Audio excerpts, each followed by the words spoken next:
Een jaar lang had ze in Boet een post aan het verbouwen west in de Maria-Tserke. Ik wil de oude wiete neemt. Er wordt nog één keer in de maand een tserkedienst houden en op andere momenten organiseert de plaatselijke commissie verskaat evenementen. Daarvoor wie een verbouwing wordt de plak nevens de PC. Wij willen heel graag hier evenementen houden waar we mensen ontvangen kunnen. En wij kunnen die mensen nou volle beter ontvangen. We kunnen nou koffie zetten. We kunnen nou mensen sanitair aanbieden als dat nodig is.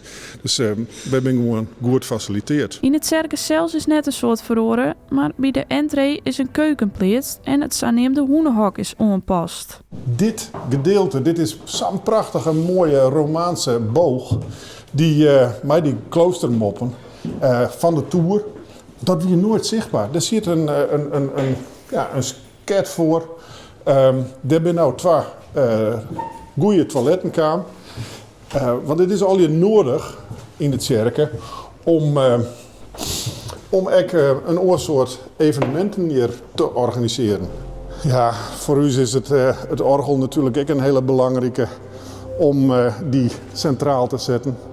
1876 echt van Damorgel. Er worden ook nog al hier evenementen voor georganiseerd met orgelmuziek in de zomerperiode. Jonker dat het cirken een wieren metamorfose gehad had, is er ook nog mooi nice voor de PC.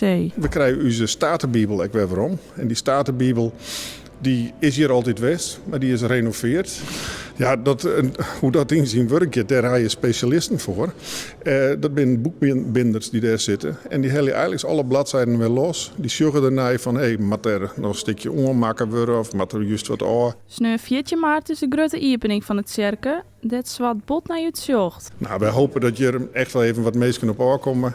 Boetenposters zijn van nature nieuwsgierig, dus die komen zeker wel even del. En sneu, dan is iedereen welkom.